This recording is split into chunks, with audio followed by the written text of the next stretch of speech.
ทุก1ชั่วโมงเราเสียเงินกว่า 3.4 ล้านบาทให้กับมิจฉาชีพออนไลน์โจรไม่เห็นใจคนอาชีพไหนอายุเท่าไหร่สถานะทางการเงินแบบใดหมอพ่อค้านักธุรกิจนักเรียนแม่บ้านข้าราชการเกษียณทุกคนตกเป็นเหยื่อได้เสมอและวันหนึ่งอาจเป็นคุณหรือคนที่คุณรักเพราะจุดอ่อนร่วมของเหยื่อคือความเร่งรีบขาดสติหรือแม้แต่บางครั้งก็เกิดความโลภจนเกินไปอย่าปล่อยให้การกดคลิกเดียวลิงก์เดียวทำให้โจรยิ้มกว้างวันนี้ถึงเวลาแล้ว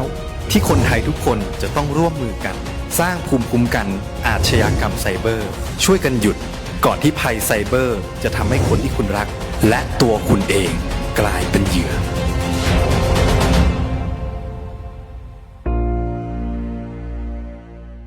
สำนักงานวัฒนธรรมจังหวัดลำพูนขอเชิญทุกท่านร่วมชิมและช็อปสุดยอดอาหารเมนูอร่อยเมนูขึ้นชื่อประจำถิ่นเมนูที่หายสาบสูญภายในงานมหกรรมตามรอยรสชาติที่หายไป The Lost Taste 20 เมนูขึ้นชื่อจาก 10 จังหวัดภาคเหนือรวบรวมไว้ที่เดียวห้ามพลาดวันเสาร์อาทิตย์ที่ 15-16 พฤศจิกายน 2568 ภายในงานควงพันปีถนนรถแก้วจังหวัดลำพูน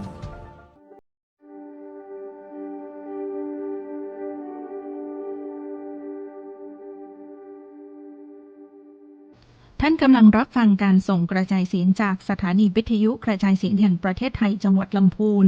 สำนักประชาสัมพันธ์เขต 3 กรมประชาสัมพันธ์กระจายเสียงในระบบ FM Stereo Multiplex ความถี่ 95 เมกะเฮิรตซ์ จากอาคารเลขที่ 113 หมู่ที่ 10 ตำบลบ้านกลางอำเภอเมืองจังหวัดลำพูน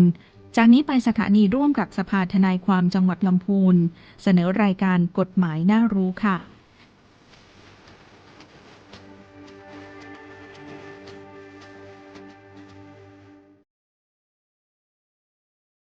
สวัสดีค่ะท่านผู้ฟังทุกท่านนะคะ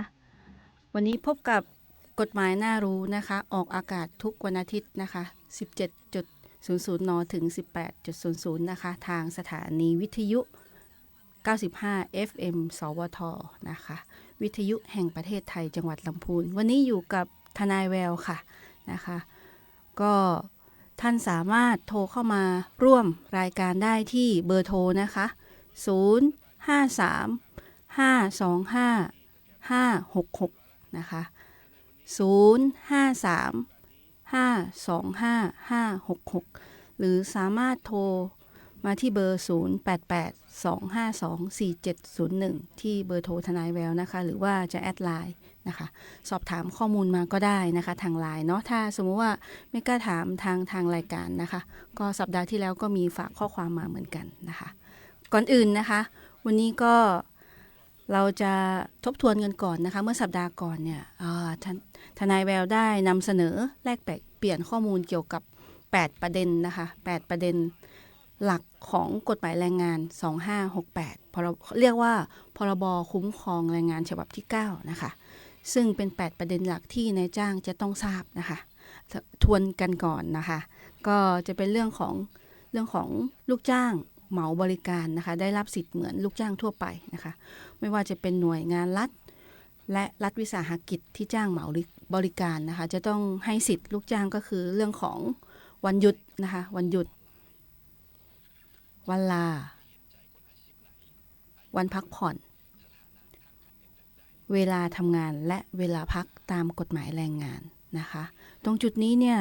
ก็เพื่อลดปัญหาจ้างเหมาบริการนะคะแต่ใช้งานเสมือนลูกจ้างประจำในประเด็นที่1นะคะที่ทบทวนให้ประเด็นที่2นะคะที่เป็นที่ฮือฮามากนะคะก็สัปดาห์ที่ผ่านมาก็มีการอาจารย์ทนายแววก็เป็นอีกหนึ่งอาชีพหนึ่งเขาเรียกว่าอาจารย์แววนะคะของตัวแทนของบริษัท Coaching Service Center ที่ให้บริการทางด้านฝึกอบรมด้านกฎหมายด้านพัฒนาบุคลากรนะคะเรื่องของเพิ่มศักยภาพหัวหน้างานจิตวิทยาองค์กรแล้วก็ทางด้านเซฟตี้นะคะเรื่องของกฎหมายความปลอดภัยนะคะเนาะจป.หัวหน้างานจป.บริหารคปอ.นะคะก็มีการสอบถามกันว่าเพราะมีเรื่องคาบเกี่ยวกับเรื่องของสิทธิประโยชน์ของลูกจ้างเรื่องของการลาคลอดนะคะตามกฎหมายใหม่เนี่ย จะลาได้นะคะ120 วันสำหรับลูกจ้างหญิงนะคะแล้วก็กฎหมายกำหนดเลยนะคะว่าให้นายจ้างจ่ายค่าจ้าง60 วันจากเดิมเนี่ยนะคะ45 วันเป็น60 วันนะคะลาคลอดได้120 วันนะคะเนาะแล้วก็สิ่งที่บริษัทจะต้องเตรียมตัวเนี่ยก็คือเรื่องของนายจ้างจะต้องคำนวณค่าจ้างนะคะรองรับตรงจุดนี้ด้วยนะคะรองรับตรงจุดนี้นะคะให้กับพนักงานหญิงที่ไปลาคลอดนะคะแล้วก็มีเรื่องของลาเลี้ยงดูบุตรเพิ่มได้อีก15 วันนะคะ15 วันกรณีที่บุตรเจ็บป่วยนะคะหรือพิการทั้งนี้จะต้องมีใบรับรองแพทย์ประกอบเนาะนายจ้างควรจะสำรองนะคะแนะนำให้นายจ้างควรสำรองนะคะพนักงานที่เขาเรียกว่ามีเรื่องของการเสี่ยงเรื่องในเรื่องนี้เช่นนะคะพนักงานให้บริการหรือพนักงานต้อนรับฟอนต์โรงแรมอะไรต่างๆเนี่ยควรจะสำรองนะคะเรื่องของการพัฒนาคนเพื่อจะรองรับทดแทนให้กับคุณแม่นะคะคุณแม่ที่ไปลาคลอดเนาะอันนี้คือเรื่องที่3นะคะที่นายจ้างจะต้องเตรียมส่วนลูกจ้างชายนะคะเรื่องของลาช่วยคู่สมรสในการคลอดบุตรได้15 วันทั้งนี้จะก่อนหรือว่าหลังคลอดก็ได้นะคะแล้วก็บางกรณีนะคะบางกรณีก็ต้องจ่ายนะคะอันนี้จะต้องจ่าย15 วันให้กับลูกจ้างชายนะคะเนาะก็อันเนี้ยตรงนี้เนี่ยนายจ้างเองจะต้องปรับระเบียบการลานะคะเขาเรียกว่าระเบียบปฏิบัตินะคะข้อกำหนดของบริษัทให้สอดคล้องเรื่องของการลาใหม่ให้กับสิทธิแรงงานชายเนาะข้อที่5นะคะข้อที่5สำหรับนายจ้างนะคะที่มีลูกจ้างตั้งแต่10 คนขึ้นไปจะต้องยื่นแบบสภาพการจ้างงานสภาพการทำงานทุกปีนะคะทุกปีซึ่งในที่นี้เนี่ยจะต้องยื่นต่อสวัสดิการนะคะซึ่งปัจจุบันเนี่ยทำเป็นออนไลน์ก็ได้หรือแจ้งแรงงานสวัสดิการประจำจังหวัดก็ได้นะคะภายในเดือนมกราคมของทุกๆปีนะคะอันนี้นายจ้างนะคะส่วนมากยังไม่รู้ว่าจะต้องแจ้งอันนี้ท่านจะต้องเตรียมข้อมูลไว้นะคะสำหรับมกราปี69เนาะ6นะคะเรื่องของการจัดทำระเบียบคู่มือพนักงานให้สอดคล้องกับกฎหมายใหม่เช่นวันลาค่าจ้างช่วงลาคลอดเวลาทำงานและเวลาพักนะคะตรงนี้เนี่ยส่วนมากนะคะประเด็นเนี่ยที่นายจ้างกับลูกจ้างมีปัญหากันเนี่ยจะมีปัญหากันเรื่องนี้มากที่สุดนะคะเรื่องของการลาการทำงานการพักนายจ้างบางรายนะคะไม่ทราบว่าจะต้องมีระเบียบตรงนี้ด้วยจะต้องทำเป็นคู่มือแจกเป็นพนักงานนะคะอันนี้ทนายย้ำเลยนะคะว่านายจ้างทุกท่านจะต้องมีนะคะจะต้องมีเพราะว่าเพื่อป้องกันปัญหาข้อพิพาททางแรงงานหรือแม้แต่กรณีมีปัญหาเนี่ยเมื่อเรามาทบทวนกฎระเบียบเล่มนี้เนี่ยจะง่ายมากสำหรับการทำคดีความหรือการพูดคุยกันนะคะเน้นเรื่องการพูดคุยเจรจาไกล่เกลี่ยนะคะให้ลูกจ้างทำงานอย่างมีความสุขนายจ้างได้รับสิทธิประโยชน์เต็มที่นะคะลูกจ้างก็พร้อมทำงานให้นายจ้างก็พร้อมจ่ายตังค์ตามค่าจ้างนะคะส่วนข้อที่7นะคะก็จะเป็นเรื่องของค่าจ้างตามสิทธินะคะที่ต้องจ่ายตามกฎหมายเท่านั้นนะคะเท่านั้นก็รวมถึงลาคลอดนะคะการลาของลูกจ้างชายนะคะหรือเรียกว่าคู่สมรสเพื่อช่วยภรรยาแล้วก็ลาเลี้ยงดูบุตรตรงนี้นะคะน้องๆฝ่าย HR ทุกท่านจะต้องและฝ่ายบัญชีจะต้องเข้าใจสูตรในการจ่ายเงินใหม่สำหรับตรงจุดนี้นะคะข้อสุดท้ายนะคะข้อที่8เนาะนายจ้างจะต้องจัดสภาพการทำงานให้เหมาะสมกับคนทำงานที่มีภาระครอบครัวเรื่องนี้ตีวงกว้างมากไม่ว่าจะเป็นการจัดกะทำงานให้ยืดหยุ่นนะคะการไม่เลือกปฏิบัติเพื่อที่ว่าจะลดปัญหาเรื่องของ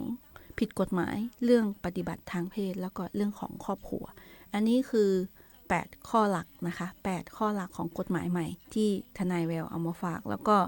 สัปดาห์ที่แล้วเราก็ย้ำให้ฟังอีกครั้งหนึ่งนะคะเผื่อมีบางท่านที่ไม่ทันได้ฟังแล้วก็มีเสียงตอบรับเนาะจากการบรรยายสัปดาห์ที่ผ่านมานะคะ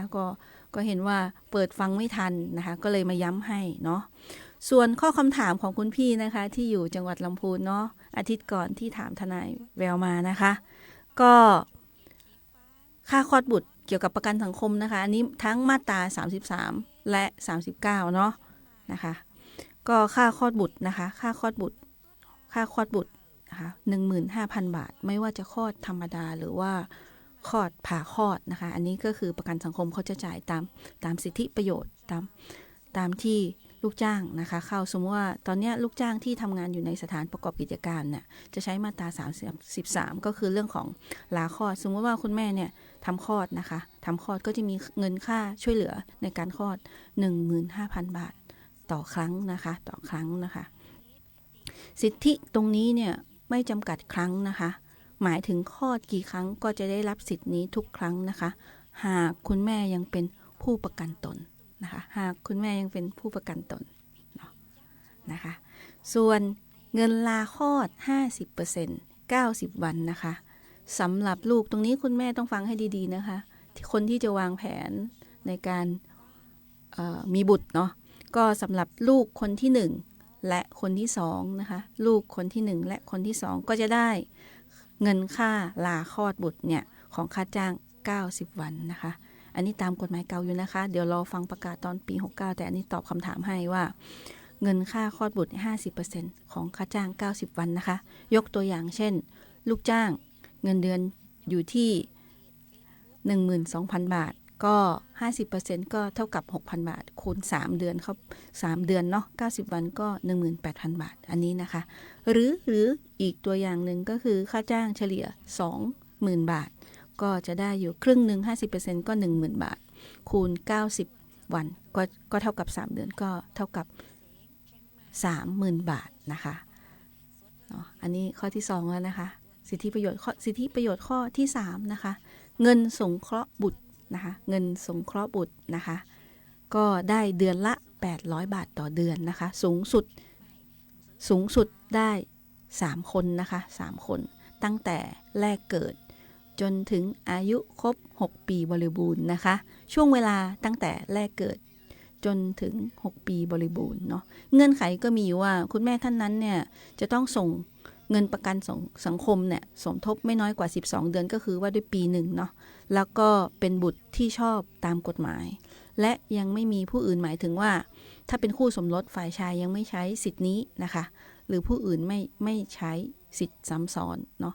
ย้อนหลังได้1 ปีนะคะอันนี้ตอบคำถามให้ตรงส่วนที่คุณพี่ถามมาว่าเมื่อสัปดาห์ก่อนเรื่องของประกันสังคมแล้วค่าช่วยเหลือเงินสงเคราะห์บุตรเนี่ยจะได้กี่บาทก็800 บาทนะคะตั้งแต่แรกเกิดจนถึง6 ปีนะคะแล้วก็เงินค่าคลอดบุตรก็เหมาจ่ายครั้งละ 15,000 บาทแล้วก็เงินค่าลาคลอด 50% ของค่าจ้าง90 วันนะคะโอเคส่วนคำถาม2ข้อที่ฝากมาก็ได้ติดต่อท่านอาจารย์ทนายลิขิตแล้วนะคะเดี๋ยวสักครู่นะคะขออนุญาตโทรประสานว่าเดี๋ยวจะให้ท่านมาตอบคำถามเนาะเนื่องจากว่าท่านติดภารกิจแล้วก็ท่านไม่สามารถที่จะมาออกรายการร่วมกันได้ท่านก็เป็นห่วงว่า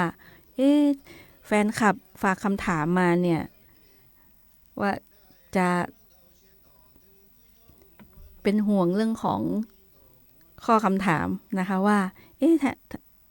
อยากจะตอบด้วยตัวเองว่างั้นเถอะเนาะก็หายหน้าหายตาไปนะคะท่านอาจารย์ก็ติดภารกิจนะคะสำหรับส่งครอบครัวเนาะส่งลูกทำธุรกิจไปโรงเรียนไม่ใช่ธุรกิจนะคะเดี๋ยวทนายจะประสานให้นะคะก็คำถามที่พี่ฝากมาถามเนาะมี2ข้อใช่ไหมคะมี2ข้อเนาะเดี๋ยวจะทนายกำลังประสานทนายลิขิตอยู่นะคะแป๊บหนึ่งนะคะพร้อมไหมคะ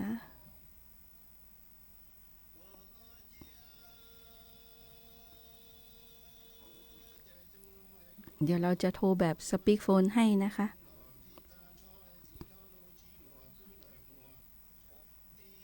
สวัสดีครับ สวัสดีค่ะอาจารย์คะครับสวัสดีครับได้ยินไหมคะครับทนายแววท่านทนายแวว ได้ยินครับได้ยินเนาะ ก็มีข้อคำถามค่ะอาจารย์คะก็มี2ข้อนะคะมี2ข้อเดี๋ยวอ่านข้อคำถามให้ฟังก่อนเนาะก็จะเป็น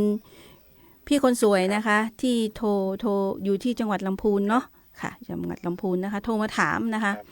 อันนี้ มี ออนแอร์หรือเปล่าครับ ออนแอร์อาจารย์ออนแอร์ก็คือว่า ออนแอร์อยู่นะครับเนาะ ออนแอร์แล้วก็แฟนคลับถามหาอาจารย์ไม่ได้เห็นหน้าแต่ขอได้ยินเสียงก็พอ ขบคุณมากครับ แล้วก็ทางห้องส่งเขาก็เปลี่ยนไมค์ใหม่ก็ห้องสวยมากค่ะอาจารย์แล้วก็เสียงเพราะรู้สึกว่าหลงเสียงตัวเอง เนาะก็ข้อที่1ค่ะพี่เขาถามอย่างนี้ค่ะอาจารย์ก็เดี๋ยวถามไปทั้ง2ข้อเดี๋ยวอาจารย์ค่อยตอบกลับมาทั้ง2ข้อนะคะอาจารย์ก็ ครับ ข้อแรกพี่เขาบอกว่ามีงานขึ้นบ้านใหม่ในหมู่บ้านเนี่ยพี่เขาก็ไปร่วมงานขึ้นบ้านใหม่ทีนี้เนี่ยก็มีการชาวบ้านนะคะก็มีการเชิญพี่คนเนี้ยเขาขึ้นไปร้องเพลงนะคะขึ้นไปร้องเพลงเนาะในงานขึ้นบ้านใหม่เนี่ยเขาก็จ้างนักดนตรีมาแล้วล่ะนะคะแต่ว่าทางเพื่อนบ้านก็บอกว่าอยากฟังเสียงคนเนี้ยขอเชิญขึ้นไปร้องเพลงหน่อยอะไรอย่างเงี้ยค่ะเนาะพี่เขาก็ขึ้นไปร้องเพลงแต่มีผู้ชายคนหนึ่งนะคะดื่มน้ำเมานะคะดื่มน้ำเมาขี้เหล้าเขาเรียกว่าขี้เหล้าอย่างเงี้ยเนาะแล้วก็พูดว่าไม่ขี้เหล้าหลวงเนาะขี้เหล้าหลวงก็บอกว่าไม่เอาไม่ฟังแต่อยากจะฟังนักร้องหญิงคนที่ร้องเมื่อกี้แค่คนเดียวอ่ะคนอื่นร้องรู้สึกว่าไม่อยากจะฟังอยากฟังคนเนี้ยพี่เขาก็รู้สึกว่าเสียหน้าแล้วก็อายนะคะแบบเนี้ยพี่เขาก็ฝากมาถามอย่างนี้ค่ะจะฟ้องคนเมาได้ไหมนี่อันนี้ประเด็นข้อที่1นะคะจะฟ้องคนเมาได้ไหมจะเข้าหมิ่นประมาทหรือเปล่าอะไรเงี้ยนะคะนี่แกฝากมาถามข้อที่1เนาะข้อที่1นะคะเดี๋ยวมีข้อที่2ต่อเดี๋ยวข้อที่2ข้อที่2แกก็ถามมาอีกค่ะอันนี้แกก็ฝากมาถามนะคะฝากมาถามว่าผู้ฟังเนี่ยมีเพื่อนคนหนึ่งที่เป็นผู้หญิงนะคะที่เป็นผู้หญิงเนาะไม่ค่อยสบายใจที่จะมีเพื่อนผู้ชายเพราะว่าเห็นข่าวเรื่องของผู้ชายเรื่องของทำร้ายผู้หญิงอะไรต่างๆแกก็ไม่ค่อยสบายใจแต่ว่าเป็นห่วงเรื่องความปลอดภัยแกก็เลยมีแต่เพื่อนผู้หญิงนะคะมีแต่เพื่อนผู้หญิงต่อมาก็มีเหตุการณ์ที่ไม่คาดคิดชาวบ้านบางคนก็พูดว่าเฮ้ยคนเนี้ยเป็นทอมนะอย่างเงี้ยค่ะซึ่งแท้ที่จริงแล้วนะคะพี่คนเนี้ยไม่ได้เป็นนะคะแต่ว่าแบบเนี้ยเขาก็เลยบอกว่าฟังแล้วเขาก็ไม่ค่อยสบายใจที่เขาไปนินทานะคะพี่เขาเลยบอกว่าแบบเนี้ยฟ้องหมิ่นประมาทชาวบ้านได้ไหมทำให้เขาอับอายทั้งที่ไม่ใช่เรื่องจริงนะคะ2ข้อค่ะอาจารย์กรณีเชิญขึ้นไปร้องเพลงนะคะขี้เหล้าหลวงแซวไม่เอาอะไรเงี้ยค่ะแล้วก็อีกเรื่องนึงเรื่องของนินทาค่ะอาจารย์เรียนเชิญค่ะอ๋อครับก่อนอื่นก็ต้องสวัสดีคุณผู้ฟังทุกท่านนะครับวันนี้ต้องออนไลน์มาเนาะก็จะขอตอบคำถามเลยกันครับไม่ยืดเยื้อนะครับเนาะเดี๋ยวได้ฟังท่านทนายมาดิวันต่อทนายแววต่อนะครับเนาะข้อแรกเลยนะเนาะการที่เราเนี่ยขึ้นไปร้องเพลงเนาะจะถามว่าแล้วมีคนไม่พอใจเราบอกลงเวทีเถอะลงเวทีหรืออาจจะร้ายแรงกว่านั้นก็ลงไปอย่างเงี้ยนะครับเนาะคำว่าหมิ่นประมาทตามกฎหมายนะครับเนาะผู้ใดใส่ความผู้อื่นในลักษณะในประการที่น่าจะทำให้ผู้อื่นนั้นเสื่อมเสียชื่อเสียงถูกดูหมิ่นหรือถูกเกลียดชังนะเนาะอันนี้ก็ถือว่าเข้าในลักษณะความผิดของการหมิ่นประมาทแล้วนะครับแล้วก็ดูหมิ่นหมายถึงว่าทำให้บุคคลนั้นเสื่อมเสียศักดิ์ศรีเป็นการเหยียดหยามศักดิ์ศรีอันนี้เขาเรียกว่าผิดฐานดูหมิ่นนะครับเนาะซึ่งทั้งสองฐานเนี่ยเป็นการรักษาเกียรติยศชื่อเสียงของผู้ถูกกระทำนะครับเป็นของผู้ถูกกระทำแต่ในลักษณะเอาเคสแรกก่อนนะสมมติว่าขึ้นไปร้องเพลงนะครับบนเวทีเลยนะขึ้นไปร้องเพลงบนเวทีแล้วก็มีคนฟังก็หลายคนสมมติเอายกตัวอย่างนะสมมติขึ้นไปร้องเพลงในร้านคาราโอเกะเนี่ยก็อยากโชว์เสียงเพลงแล้วมั่นใจฉันเสียงดีนะอยากก็ร้องเพลงไปอยากจะร้องเพลงบ้างสักเพลงฉันไม่เคยคิดร้องเพลงเลยสักเพลงอยู่ๆมีขี้เหล้าหลวงขึ้นมาไม่เอาลงไปร้องก็ไม่พ่ออย่างเงี้ยนะครับเนาะอย่างเนี้ยผมในฐานะทนายความผมจะไปแจ้งความดำเนินคดีหรือว่าไปฟ้องร้องไอ้คนขี้เหล้าหลวงขึ้นมา เซลให้ล้อบอกว่าเสียงไม่เพราะอย่างเงี้ยคือเนาะถ้าในเรื่องของกฎหมายนะครับเนาะการที่ขี้เหล้าหลวงคนนั้นน่ะมาบอกว่าเราร้องไม่เพราะอยากจะฟังนักร้องจริงๆมาร้องดีกว่าหรือเอาคนอื่นมาร้องดีกว่าเสียงเราเนี่ยไม่น่าฟังอย่างเงี้ยนะครับเนาะมันเป็นความคิดเห็นส่วนตัวนะครับเนาะและอีกอย่างหนึ่งที่ผมร้องเพลงไปน่ะถึงแม้ผมจะมั่นใจตัวเองว่าเสียงดีนะหรือว่าพักพวกเพื่อนฝูงว่าอันนั้นที่คิดเสียงดีนะร้องเลยอย่างเงี้ยแต่อาจจะคนอื่นเสียงผมอาจจะไม่ดีก็ได้ในเรียกว่านะในความเห็นของเขานะผมอาจจะไม่ดีสำหรับอีกหลายๆคนอาจจะดีเฉพาะเพื่อนฝูงเอาใจอย่างเงี้ยเชียร์อย่างเงี้ยให้เป็นร้องอย่างเงี้ยแต่จริงๆแล้วเสียงไม่ดีหรือว่าเสียงไม่เข้าถึงหูคนฟังอื่นเนี่ยนะเนาะมันเป็นเพราะไม่ทั่วถึงที่เขามาครับและการที่เขาโมโหร้องไล่ลงหรือบอกว่าโอ้ยร้องไม่ได้เรื่องเลยอย่างเงี้ยเอาผู้หญิงสวยๆคนนั้นน่ะนักร้องนั้นมาร้องต่อมาร้องใหม่มาร้องเธอให้นักร้องหญิงคนนั้นมาร้องเธอคนนี้ไม่เอาแล้วตอนนั้นที่คิดไม่เอาอุ้ยร้องไม่ได้เรื่องเลยอย่างเงี้ยหมาฉี่ใส่สังกะสียังเพาะกว่าอะไรอย่างเงี้ยอย่างเงี้ยถ้าอย่างนี้คือการพูดเนี่ยมันเป็นการเขาเรียกว่าเหมือนคอมเมนต์ในส่วนของการใช้ความสามารถในการร้องเพลงนะคือสามารถติชมได้อะว่าร้องไม่เพราะมันอยู่ที่คนฟังนะมันอยู่ที่คนฟังแล้วก็เราก็ไม่สามารถเอาคนฟังเป็นมาตรฐานวัดได้ว่าเสียงเราเพราะหรือไม่เพราะว่าคนฟังก็ไม่ใช่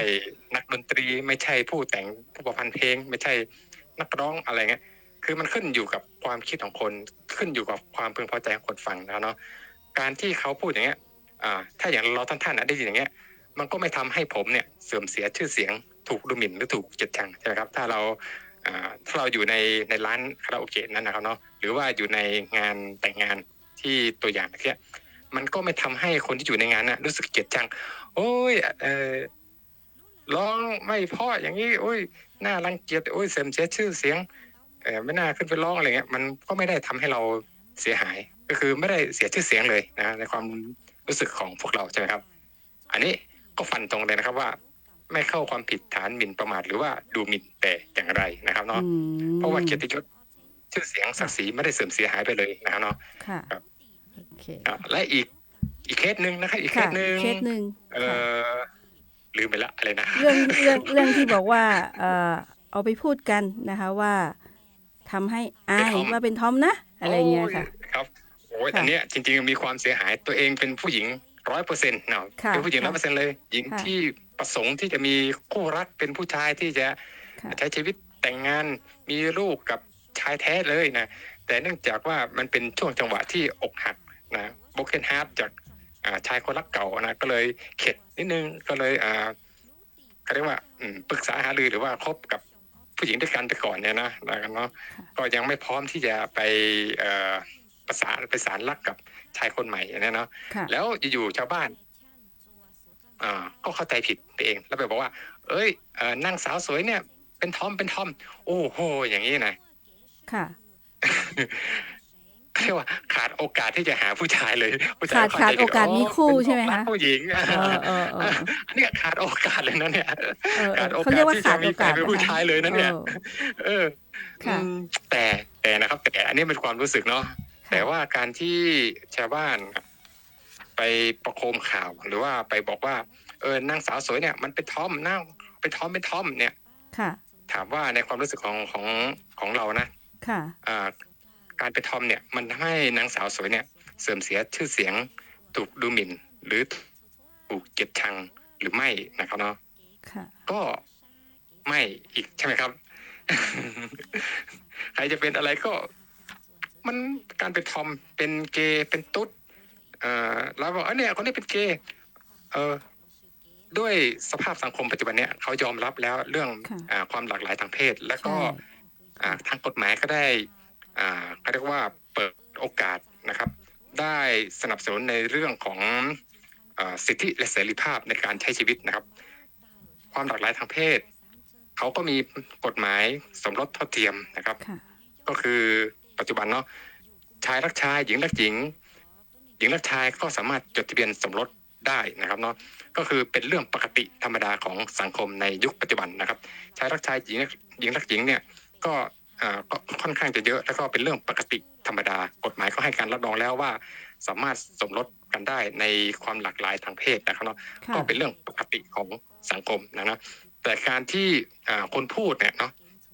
พูดถึงมุมคนพูดก่อนมาประนามเขามาพูดล้อเลียนเขาดูถูกเขาเหยียดเขาว่าเอ้ยอันเนี้ยมันเป็นทอมไอ้ทอมอย่างนั้นทำอย่างนี้ไอ้นี่เกย์อย่างนั้นอย่างนี้เนี่ยตุ๊ดอย่างนี้คืออันเนี้ยคือคนพูดนะสิ่งที่เขาส่งออกมาภายนอกสิ่งที่เขาแสดงออกมาภายนอกนะ อันนี้ถ้าไปเข้าใครบางคนนี่อย่าโกรธนะครับมันเป็นผลมาจากข้างในของคนพูดก็คือข้างในเนี่ยไม่ยอมรับคือมีอะไรที่เขาเรียกว่านะคับแค้นใจอึดอัดใจเกี่ยวกับในเรื่องของเพศสภาพหรือว่าไม่มีความมั่นคงทางด้านจิตใจหรือเป็นคนที่อะไรไม่ได้รู้สึกพอใจในความเป็นตัวเองนะไม่พอใจในชีวิตตัวเองหมายถึงคนพูดใช่ไหมคะเลยใช้วิธีคนพูดอันนี้ผมหมายถึงคนพูดนะคือการแสดงออกมันเป็นผลมาจากข้างในของคนพูดนั่นแหละนะครับอันเนี้ยมันคือผลมาจากข้างในของคนพูดคำพูดของเขาเนี่ยมาจากความคิดของเขาก็มาจากความรู้สึกอารมณ์คว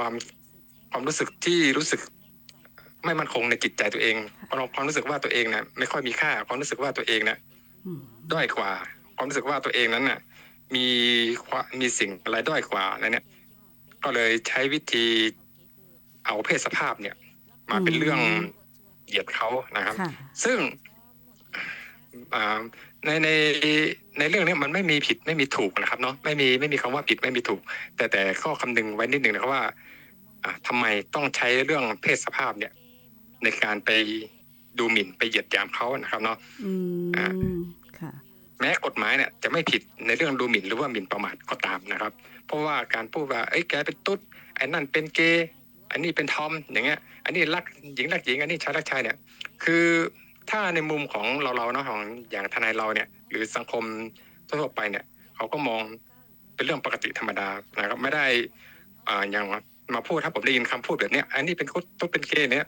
ผมจะดูคนพูดก่อนเลยว่าไอ้เนี่ยมีปัญหาอะไรหรือเปล่าคนพูดเนี่ยมีปัญหาแน่นอนเลยอย่างเงี้ยก็คือไม่ผิดกฎหมายนะครับเนาะดังนั้นครับสำหรับนักร้องที่โดนไล่ตะกี้นะครับเนาะกับน้องสาวสวยนะครับที่ถูกกล่าวหาว่าเป็นทอมนะครับเนาะตอนนั้นที่เป็นสาวสวยนะครับเนาะก็ฝากบอกไว้ตรงนี้นะครับว่าคนพูดคนที่เขาพูดถึงเราเนี่ยนะครับเขามีความบกพร่องหรือว่าลึกๆแล้วเนี่ยเขาไม่พอใจในชีวิตของเขาหรือเปล่านะครับเนาะเราควรที่จะมองเขาว่าทำไมเขาถึงพูดอย่างนั้นนะครับเนาะครับก็อยากฝากคุณผู้ฟังไว้ตรงนี้นะครับถ้าหากว่าคุณผู้ฟังมีความคิดเห็นต่างจากผมยังไงก็สามารถโทรมาได้เนาะแลกเปลี่ยนความคิดเห็นกันได้ครับในเบอร์ผมโดยตรงก็ได้ครับ0865868939นะครับ0865868939นะครับบอกว่ามาคุยเรื่องนี้แหละที่ทนายลิขิตพูดถึงเรื่องพูดที่อินเนอร์ภายในส่งออกมาภายนอกอันเนี้ยนะครับเนาะผมไม่เห็นด้วยอย่างนั้นอย่างนี้มันควรจะเป็นอย่างนี้ผมยินดีแลกเปลี่ยนความคิดเห็นครับครับจริงๆทนายแววแอบแซวเล่นนะคะว่าพี่เขาอาจแอบชอบพี่ผู้หญิงคนนี้ก็ได้นะคะเพื่อที่ป้องกันไม่ให้คนอื่นมาแต่คิดเชิงบวกนะสมมติคิดเชิงบวกกับกั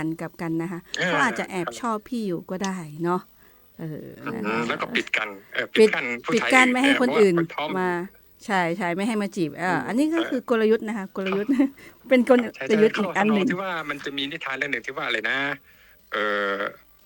แอปเปิ้ลเปรี้ยวนะคือมีแอปเปิ้ลอยู่บนลูกนะตัวเองอยากกินแต่ว่าคนอื่นเพื่อนบ้านก็อยากกินก็เลยบอกแอปเปิ้ลน่ะต้นนี้มันเปรี้ยวอย่าไปกินเนี่ยพอคนอื่นรับตานิดนึงตัวเองเด็ดมากินเลยอุ้ยหวานหอมอร่อยอันนี้อีกมุมนึงนะคะอีกมุมนึงแอบแชร์ให้ก็ฟังดูแล้วไม่น่าจะอยู่ในเนี้ย ไม่แอบชอบแน่นอนลองสังเกตดูนะคะสำหรับเรามองทุกอย่างเป็นเรื่องบวกเนาะโอเค ครับ อาจารย์ก็ขอบคุณมากนะคะที่ช่วยตอบคำถามจนเคลียร์นะคะหวังว่าพี่เขาคงฟังแล้วก็เป็นกำลังใจให้นะคะ พี่ๆนักรวมทั้งนักร้องด้วยเนาะวันหลังก็เชิญทนายแววกับทนายลิขิตไปนั่งฟังนะคะ เราจะเสิร์ฟเขาเรียกว่าจะเป็นเบื้องหลังให้เนาะเป็นกำลังหน้าม้าให้ตบมือให้เอาพวงมาลัยไปให้นะคะเนาะโอเคแต่ขออย่าให้ไมค์มาถึงมือผมนะผมไม่ปล่อยไมค์แล้ว อย่างน้อยก็3 เพลงนะคะอาจารย์ถูกไหมคะ ครับ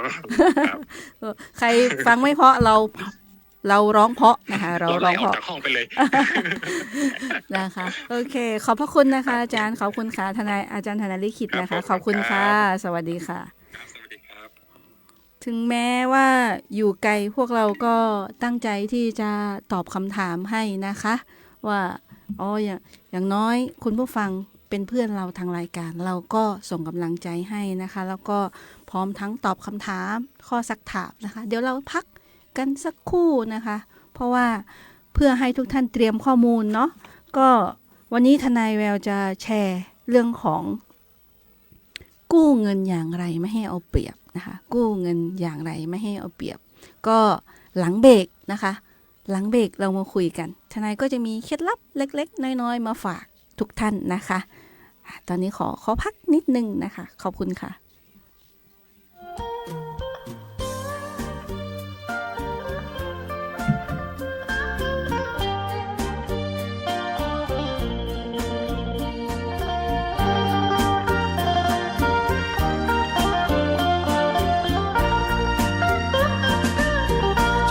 โชคดีจริงเรามาพบแม่สาวคนโก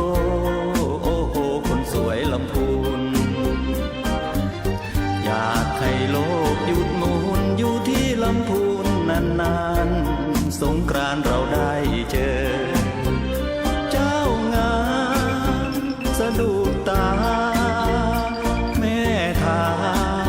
คือบ้านเธออยากบอกรักเสมอเมื่อได้เจอสาวงามปากเธอแดงจิ้มลิ้มยามยิ้มเจ้ามีเสน่ห์ช่างเก๋จริงแม่นางอยากดมดองหอมปรางสองข้างของแม่เนื้ออุ่นแม่คุณพี่อยากทานพี่คงได้แต่มองหมายปองแม่คนงามอยากจะไปไทยถามเจ้าคนงามสาวยอโอ้ลำไยจังหวานเสียจริงแต่หวานยิ่งไม่เท่าแก้มน้องพี่อยากจะจับจองหมายปองเจ้าเป็นขวัญใจอยากมาอยู่ลำพูนได้ไหมแม่คุณน้องลาขวัญตาพี่อยากจองจะแต่งงานกับน้องเป็นคู่ครองของพี่คนดีจะได้ไหมรักพี่เถิดเจ้านวลช่วยทำสวนเก็บลำไยก็คงจะสุขใจหากเราได้รักกัน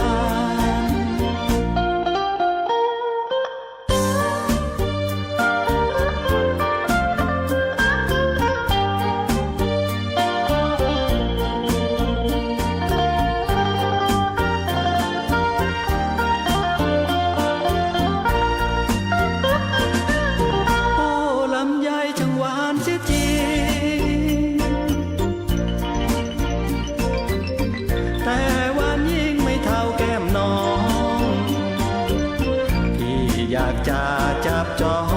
งหมายปองเจ้าเป็นขวัญใจอยากมาอยู่ลำพูนได้ไหมแม่คุณน้องลาขวัญตาพี่อยากจองจะแต่งงานกับน้องเป็นคู่ครองของพี่คนดีจะได้ไหมรักพี่เถิดใจ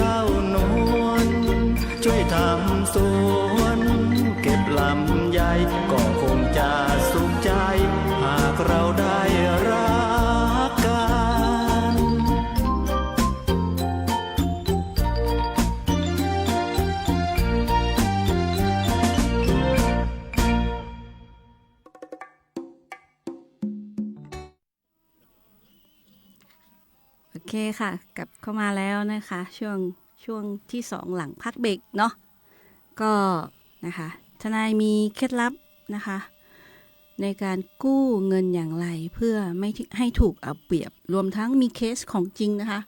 แล้วมีตอนนี้มิจฉาชีพก็เยอะมากที่อยู่ในมือนะคะถ้าใครดูในไลฟ์สดก็จะเห็นทนายถือหมายปลอมถือสินเชื่อส่วนบุคคลที่เขามาหลอกน้องๆที่อยู่ในที่ทำงานอันนี้เคสจริงนะคะที่ผ่านมานะคะเมื่อวันที่สัปดาห์ก่อนที่ผ่านมานี่เองวันที่2พฤศจิกายนนี่เองนะคะก็เคสนี้ทนายเลยหยิบมาเล่าให้ฟังว่าถ้าไม่คุยเคสเนี่ยพวกเราเสียหายน้องๆหลายๆคนเสียหายเพราะว่าสัปดาห์ที่ผ่านมาเนี่ยทนายแววเองเนี่ยมีโอกาสได้ไปบรรยายให้ความรู้นะคะเรื่องของการทำยังไงให้มั่งคั่งทางการเงินแล้วก็เรื่องของปลดหนี้ยังไงรวมถึงเรื่องว่าถ้ามีหมายสารมานะคะเราจะต้องทำยังไงหรือเรื่องของแก้ไขปัญหาหนี้นะคะเรียกได้ว่าครบเครื่องเรื่องความมั่งคั่งเรื่องเงินนะคะก็บรรยายไปทั้งหมด5รุ่นนะคะรุ่นละ50คนเนาะก็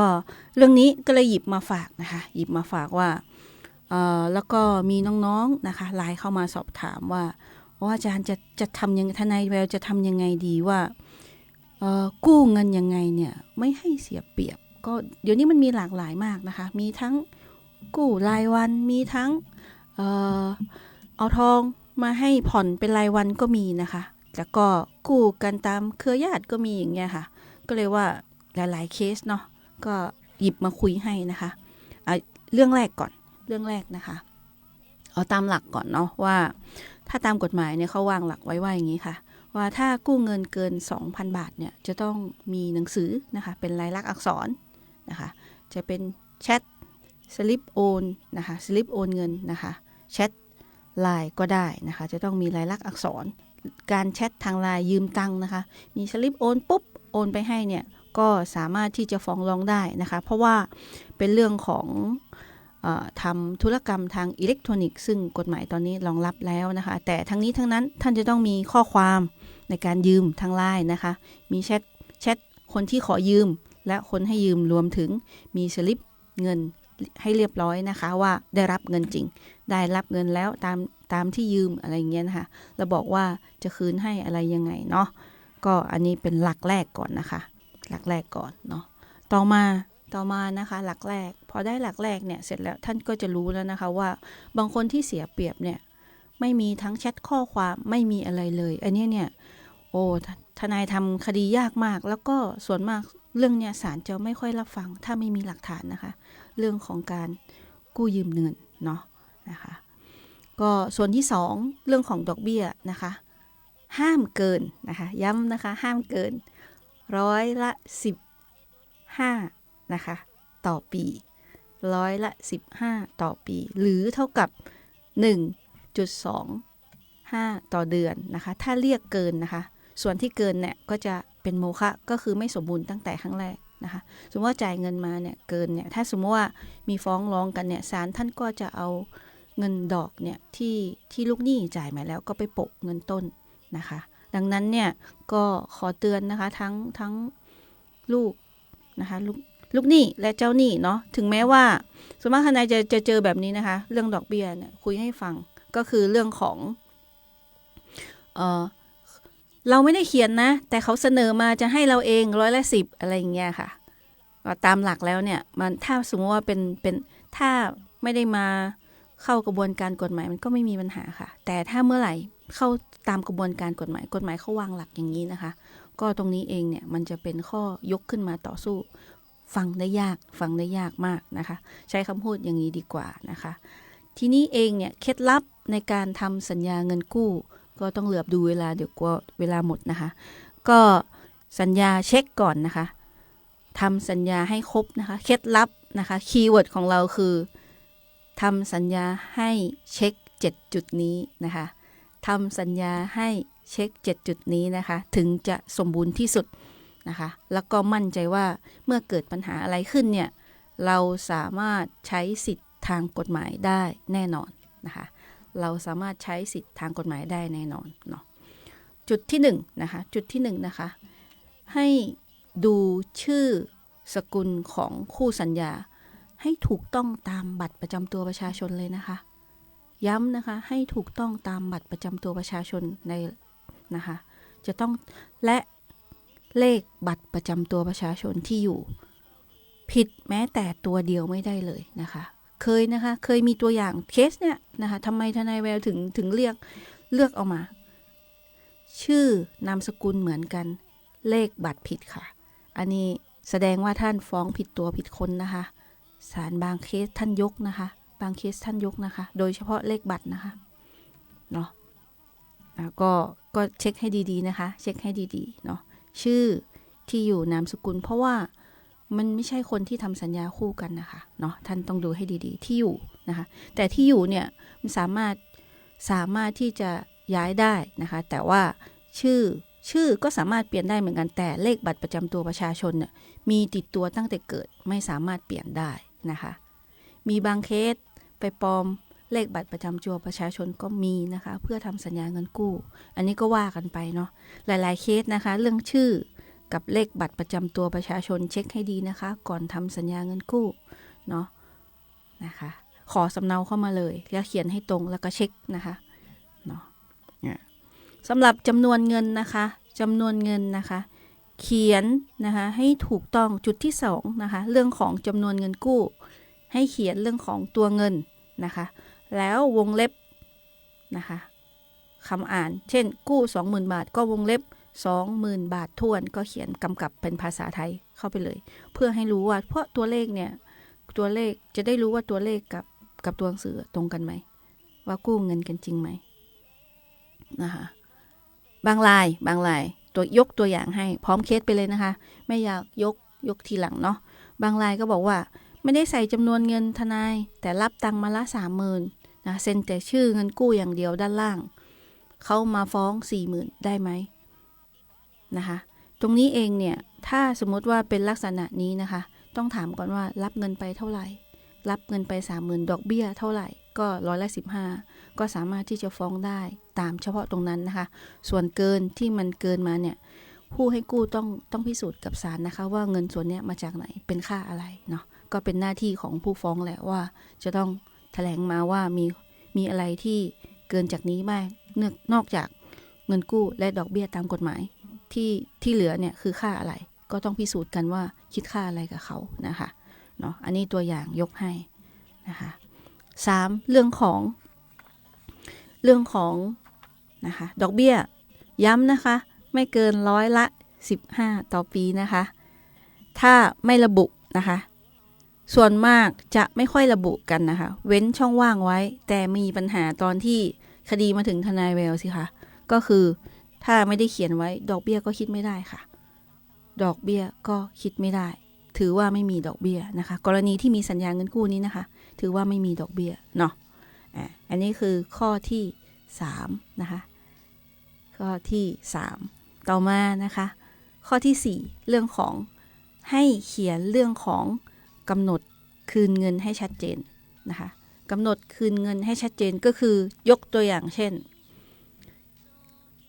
กู้วันที่30 กันยานะคะคืนแบบเป็นงวดนะคะทุกวันที่5ของเดือนอะไรเงี้ยค่ะเขียนให้ชัดเจนว่าครบกำหนดคืนเงินวันที่เท่าไหร่ทุกๆวันที่เท่าไหร่ให้ชำระอย่างเงี้ยเนาะนะคะบางท่านเขียนวันที่30แต่ว่าต้องพึงระวังนะคะถ้าสมมติระยะยาวเนาะเดือนกุมภาพันธ์มันมีแค่28เองนะคะดังนั้นเนี่ยก็ดูเรื่องวันที่ด้วยทนายย้ำนะคะลองดูเทคนิคนะคะว่ามันควรจะเป็นวันที่เท่าไหร่เนาะนะคะถ้า30ก็พึงระวังว่าเพราะว่าปกติมันมียนต์ใช่ไหมคะกับคมก็ลง31ยนต์ก็30แต่ทีนี้มันมีเดือนนึงลงท้ายด้วยพันมันมีแค่28นะคะเนาะโอเคทีนี้ข้อที่5ช่องทางติดต่อเบอร์โทรที่อยู่แล้วก็ไลน์ค่ะส่วนมากเนี่ยเบอร์โทรเนี่ยก็จะเป็นเบอร์โทรที่เขาโทรกันอยู่แล้วเนาะแล้วก็ไลน์เนี่ยเอาไว้ติดตามทวงถามที่อยู่เนี่ยค่ะบางคนที่อยู่ตามบัตรประจำตัวประชาชนกับที่อยู่ปัจจุบันไม่เหมือนกันเช่นบัตรไปอยู่อีก จังหวัดลำปางแต่ตัวมาทำงานลำพูนหรือเชียงใหม่อย่างเงี้ยค่ะมันต้องอยู่มีที่อยู่ปัจจุบันเนาะที่อยู่ปัจจุบันด้วยเพื่อใช้ส่งหนังสือทวงถามหรือหมายฟ้องค่ะทุกท่านหรือหมายฟ้องเนาะนะคะหมายฟ้องช่องที่5นะคะ6นะคะ6จุดที่6นะคะให้แนบบัตรประจำตัวประชาชนสำเนาบัตรประจำตัวประชาชนทั้งคู่เลยนะคะทั้งคู่เลยนะคะเพื่อยืนยันตัวตนค่ะเนาะย้ำให้ถ่ายแต่ข้างหน้านะคะไม่เอาข้างหลังบัตรเอาแต่ข้างหน้านะคะเอาแต่ข้างหน้าเพื่อยืนยันตัวตนพยานอย่างน้อย1คนค่ะ7พยานอย่างน้อย1คนนะคะเซ็นต่อหน้านั้นเลยนะคะก็คือ1คนก็ถือว่าทั้ง2คนเนี่ยมีการสมัครใจอันนี้คือ7ข้อหลักนะคะก็คือชื่อนามสกุลต้องตรงกับสำเนาบัตรนะคะชื่อนามสกุลต้องตรงกับสำเนาบัตรเนาะนะคะต่อมาจำนวนเงินนะคะจำนวนเงินก็จะต้องตรงนะคะจะต้องตรงเนาะจำนวนเงินต้องตรงนะคะจำนวนเงินต้องตรง3เรื่องของดอกเบี้ยค่ะจะต้องไม่เกินกฎหมายนะคะ4วันครบกำหนดคืนเงินนะคะ5ช่องทางติดต่อเบอร์โทรที่อยู่ปัจจุบันนะคะบางคนที่อยู่อาจจะไม่ตรงกับบัตรประจำตัวประชาชนแล้วก็ไลน์ค่ะแล้วก็แนบ6แนบสำเนาบัตรประชาชนทั้งคู่แล้วก็